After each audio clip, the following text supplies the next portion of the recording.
Seja um agente de justiça. Olá, hoje é sábado, dia 28 de maio de 2022 e nós estamos aqui uma vez mais para fazermos o nosso estudo bíblico. Você sabe que todos os dias nós deixamos aqui na página do YouTube da Lagoinha Castelo um pequeno estudo bíblico a respeito de um dos capítulos do Evangelho. Estamos lendo os Evangelhos, um capítulo por dia. Qual é a nossa tarefa? Lermos um capítulo dos Evangelhos por dia. Já lemos Mateus, Marcos, Lucas, agora estamos no livro de João e hoje especificamente João capítulo 8. E para nos dar mais informação sobre o texto bíblico, nós pegamos um trecho desse capítulo e fazemos um estudo para que possa dar mais informação para mim, mais informação para você a respeito do texto das Escrituras. Eu sempre digo, compre a Bíblia 365. Ela vai te ajudar a fazer uma leitura mais sistemática, mais responsável do texto bíblico. Ela sempre divide as leituras por dia, uma leitura do Velho Testamento, uma leitura do Novo, uma leitura de Salmos e uma leitura de Provérbios. Compartilhe esse áudio com as pessoas que você conhece, com as suas listas de distribuição. Deixe o seu like, porque a sua página principal do YouTube começará a ser povoada por estudos semelhantes a esse. E faça o possível para que esse estudo possa ser difundido para outras pessoas, para que nós possamos proclamar o Evangelho. Hoje nós vamos ler João, capítulo 8, entre os versículos 1 ao versículo 11. Diz assim o texto: Jesus, porém, foi para o Monte das Oliveiras. Ao amanhecer, ele apareceu novamente no templo, onde o povo se reuniu ao seu redor. E ele se assentou para ensiná-lo. Os mestres da lei e os fariseus trouxeram-lhe uma mulher surpreendida em adultério. Fizeram-no ficar em pé diante de todos e disseram a Jesus: Mestre, essa mulher foi surpreendida em ato de adultério. Na lei, Moisés nos ordena apedrejar tais mulheres. E o Senhor, que diz? Eles estavam usando essa pergunta como armadilha, a fim de terem uma base para acusá-lo. Mas Jesus inclinou-se e começou a escrever no chão com o dedo. Visto que continuavam a interrogá-lo, ele se levantou e lhes disse: Se algum de vocês estiver sem pecado, seja o primeiro a atirar pedra nela. Inclinou-se novamente e continuou escrevendo no chão. Os que ouviram foram saindo, um de cada vez, começando pelos mais velhos. Jesus ficou só com a mulher em pé diante dele. Então Jesus pôs-se em pé e perguntou-lhe: Mulher, onde estão eles? Ninguém a condenou. Ninguém, Senhor, disse ela. Declarou Jesus: Eu também não a condeno. Agora vá. Me desculpem. Agora vá e abandone sua vida de pecado. Seja um agente de justiça e julgue com correção. Esse texto é um texto que mostra como Jesus é confrontado por alguns mestres da lei que estão pouco interessados em fazer justiça de fato e estão mais interessados em avaliar Jesus e as suas reações. A mulher, aqui, nesse texto, vira apenas um objeto do interesse das outras pessoas para que eles possam alcançar os seus próprios propósitos. Embora ela tenha, sim, cometido um pecado e um erro, ela está sendo objetificada, tratada como um objeto simplesmente com um propósito dos fariseus de alguma forma, dos mestres da lei, melhor dizendo, de alguma forma, incriminarem Jesus. E é interessante que o texto fala que uma mulher foi surpreendida em adultério, no versículo 3, os mestres da lei e os fariseus trouxeram-lhe uma mulher surpreendida em adultério. Ninguém comete adultério sozinho. É interessante que a mulher é trazida sozinha. Por que não foi trazido o homem que estava com ela em adultério? A ação por si só, de trazer somente ela, já é uma ação profundamente machista. Já é uma ação que não se preocupa com a justiça de fato. Porque se fôssemos para fazer a justiça de fato e tratar de maneira apropriada o caso, você precisaria trazer a mulher e você precisaria trazer o homem responsável. Mais do que isso, as condenações sugeridas são condenações que fogem à lei de Moisés. Então, a sugestão de condenação a ela é uma sugestão complexa. Eu vou ler aqui a sugestão dada por eles no capítulo 5 e 6, diz: na lei, Moisés nos ordena apedrejar tais mulheres. E o Senhor o que diz? Eles estavam usando essa pergunta como armadilha a fim de terem base para acusá-lo. O Carson vai dizer o seguinte: a citação da lei que as autoridades fazem, Moisés nos ordena apedrejar tais mulheres, levanta uma questão amplamente controversa. A mulher é casada, solteira ou noiva?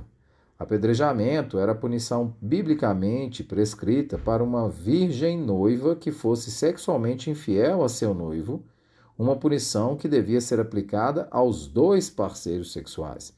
Deuteronômio 22, versículos 23 e 24. Em outras passagens, Levítico 20 e 10, Deuteronômio 22, 22, a morte é prescrita para todas as esposas infiéis e seus amantes, mas não se estabelece nenhum método. Então, nós temos aqui alguma controvérsia sobre qual a que lei especificamente eles estão se referindo e se a mulher era casada, se ela era solteira, se ela era noiva. E aí, mais um ponto que o Carson levanta é o seguinte: embora a pena de morte por apedrejamento pelo crime de adultério ainda seja aplicada hoje em alguns países muçulmanos, há pouca evidência de que fosse muito frequente na Palestina do século I, especialmente em áreas urbanas. João sugere o mesmo. As autoridades não estavam interessadas nos méritos intrínsecos desse caso, ainda menos assegurar que a justiça fosse feita e fosse vista sendo feita. Mas eles estavam usando essa pergunta como uma armadilha a fim de ter uma base para acusá-lo. Eu vou ler novamente isso.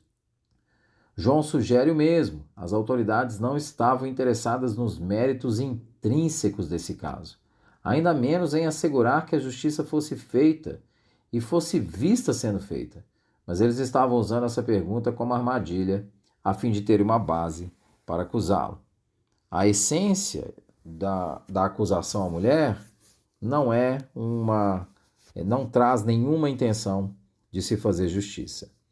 E Jesus vai trazer uma resposta que é uma resposta complexa à primeira vista, porque ele vai dizer, após escrever no solo, e é complexo ficar tentando inferir o que Jesus escreveu no solo especificamente, mas ele vai dizer no versículo 7, visto que continuava a interrogá-lo, ele se levantou, a mulher está em pé, sendo colocada em pé numa situação de constrangimento, visto que continuava a interrogá-lo, ele se levantou e lhe disse, se algum de vocês estiver sem pecado, seja o primeiro a atirar a pedra.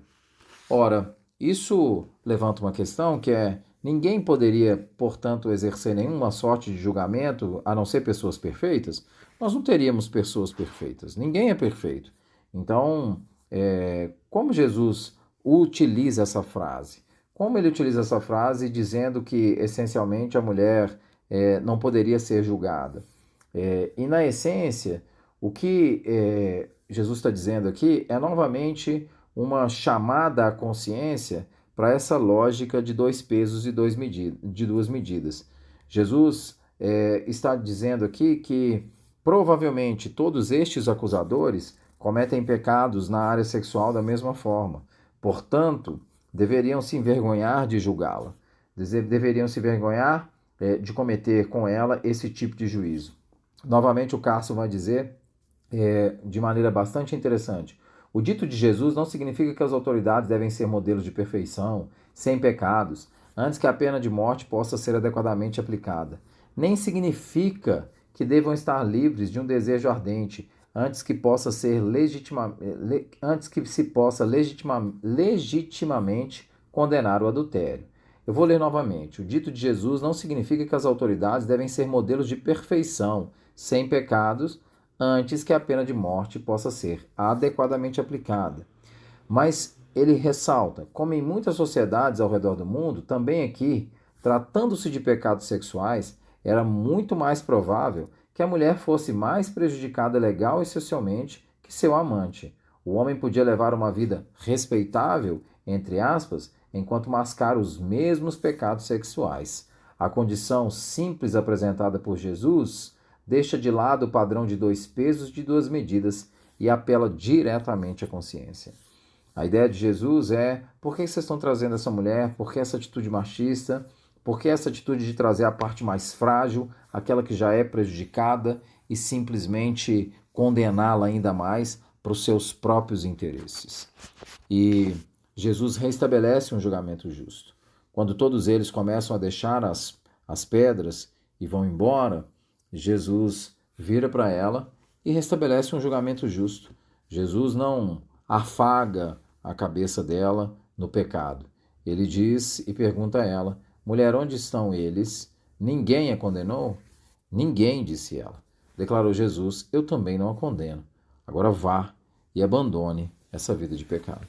Jesus estabelece uma conexão direta com ela, preocupada com ela, não a condena, a liberta e dá uma instrução a ela: abandone a sua vida de pecado. O foco de Jesus, portanto, é nela. O foco de Jesus, portanto, é na preocupação com essa parte mais frágil, envergonhada, que foi colocada na frente de todos com o propósito de ser simplesmente utilizada para interesses que eram interesses escusos. Ele questiona aqueles que a acusam, apontando provavelmente que eles têm o mesmo tipo de pecado, portanto eles não tinham a menor autoridade para julgá-la, e ele estabelece um julgamento justo. Nós devemos ser agentes de justiça, estabelecendo julgamentos justos. Nós devemos olhar para as pessoas, não pelo status que elas possuem, não pelo peso que elas possuem, não pelos bens que possuem, não por um título que possuem, mas nós devemos olhar para as pessoas como dignas de amor, respeito, atenção, mesmo que essas pessoas pensem diferente da gente, mesmo que essas pessoas tenham percepções de mundo diferentes da gente, nós temos que ter padrões justos na hora que vamos julgar, na hora que vamos avaliar situações. E nós só teremos esses padrões justos se Deus tiver misericórdia de nós e se nós estivermos iluminados pelo próprio Espírito dele. Que Deus nos abençoe e tenha misericórdia das nossas vidas.